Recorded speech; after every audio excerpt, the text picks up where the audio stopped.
Good morning to all of you. We are pleased today to be here with Sandra Wielfaert, founder of Fashion That Cares. This subject we are going to address in this podcast is the AGEC Law and its impact on the textile and apparel industries. I am Laurence Sweertvaegher. I've been Sales Development Director for Europe at SgT for 8 years, and I've been involved in the textile industry for many years now.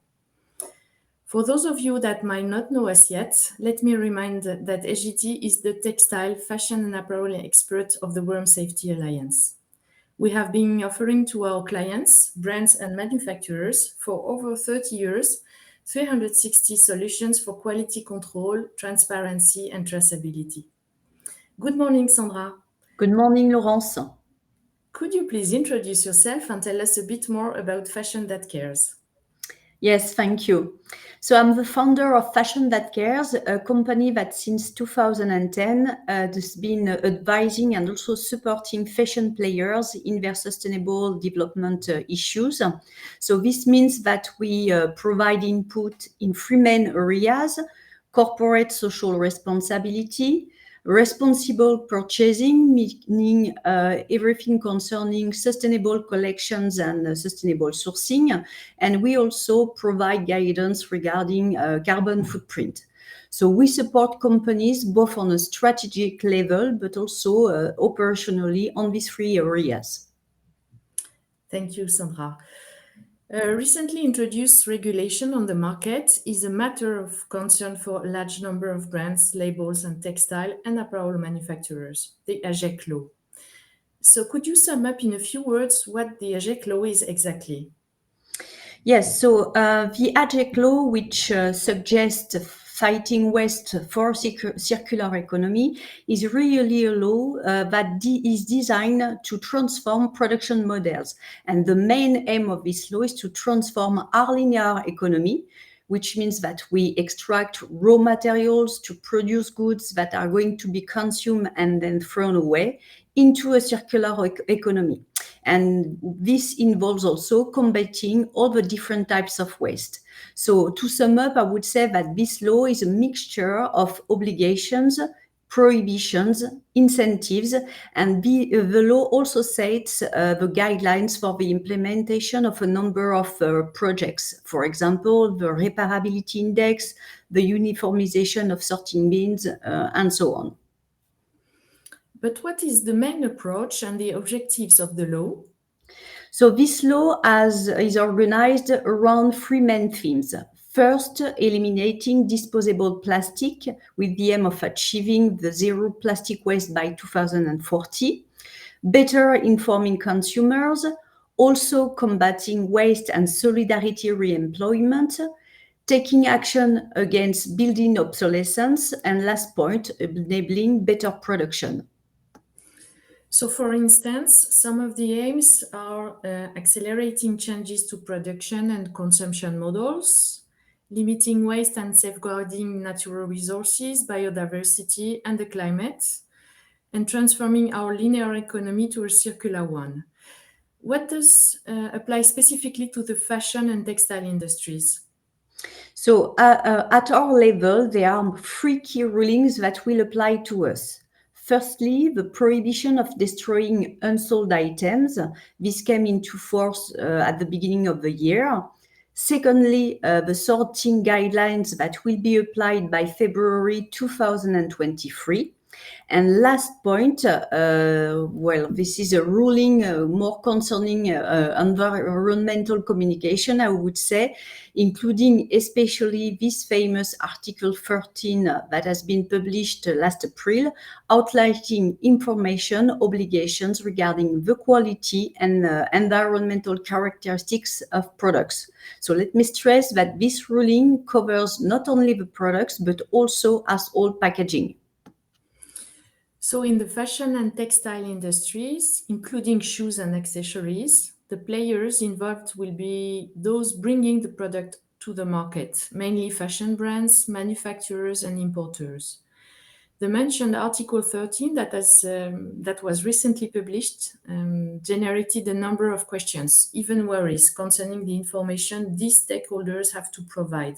So, Sandra, could you run through this information for us?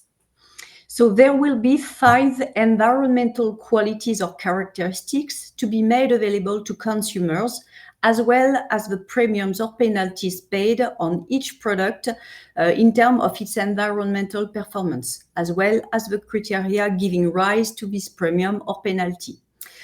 Coming back to the 5 environmental qualities or characteristics to be mentioned, you have to mention the information on the incorporation of recycled material, also the information on the recyclability of the product, information on the presence of any dangerous substance, information on the presence of plastic microfibers, and last point, the information on the traceability of the product itself. So how do the players bringing product to the market need to provide information in compliance with this law? So this law says that the information has to be made available to the consumer free of charge and at the time of purchase in paperless and reusable format. That means companies are not required to display the information directly on the product, right? Yes, in fact, no, it's a question that is often asked. You are not forced to show it on the product. What is important is that the information will be presented as a product sheet, easily to access via search engine, in order to enable the search, the request, and the extraction of the data. Second point, this product sheet is to be called product sheet on environmental qualities or characteristics, and also containing the name and the reference of the model concerned. And last point, this information should be available for 2 years after bringing to the market the last unit of the product. That means that if you place in the market new quantities of a product already in stock, this product will be affected by the requirements? Yes, that's right. If you restock a product, it will be concerned. Only the products for which the last piece will be brought to the market before 31st of March will be exempted of this obligation. And what are the key dates to watch out for in this AGEC law, Sandra? The implementation of the law will take place in 3 stages. First, from January 2023, for companies with an annual turnover of at least 50 million and bringing to the market at least 25,000 pieces in France. And I insist on that point, it's a cumulative term. Second stage, as from January 2024, for those with a turnover of 20 million and marketing 10,000 pieces. And last stage, by January 2025, for those with a turnover of 10 million with 10,000 pieces. Is there a risk in not upholding the law? Well, it is stated that from the 1st of January 2023, if you are not compliant, you are liable to a fine not exceeding 15,000 euros for a legal entity.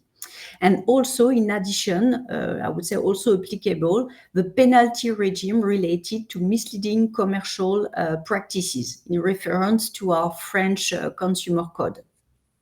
And can we simply state that the information is not available? No, in fact, once it becomes a requirement to provide the information mentioned in the law, this obligation cannot be exempted with an indication that the information is not available.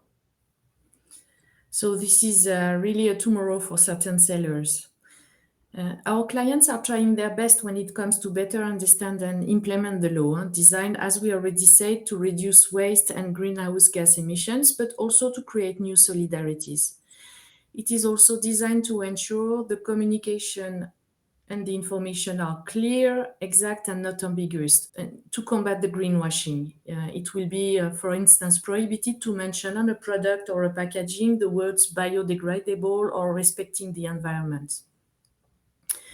SgT is working in collaboration with Fashion That Cares to empower these market leaders and, in this context, suggesting solutions to enable them to better identify their supply chain.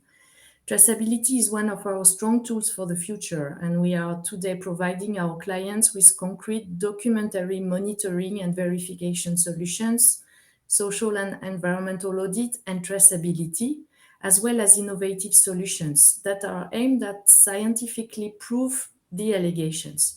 I'm referring here to our AirPET test that is able to detect and quantify the presence of recycled polyester using bottles of PET.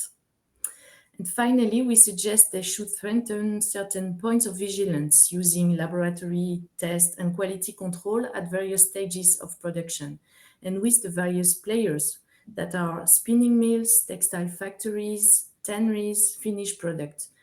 We are working towards a better industry for tomorrow. On our side at Fashion That Cares, we also support fashion players in this way. Firstly, by providing them clarity on the law, and primarily in helping them to apply it. I would say that from what we have said today, we already see that this law is going to change the way fashion companies operate, and this decree is going to speed up the traceability and digitalization of our supply chains. So we are here to support and provide guidance in terms of process, in the choice of appropriate tools, also in skill development of teams, and so on. And so, yes, we are indeed working with the SgT on this law, on the process part and tooling, for instance. Thank you so much, Sandra, and thanks to all of you for listening us today, and I wish you a good day. Goodbye. Have a good day. Goodbye.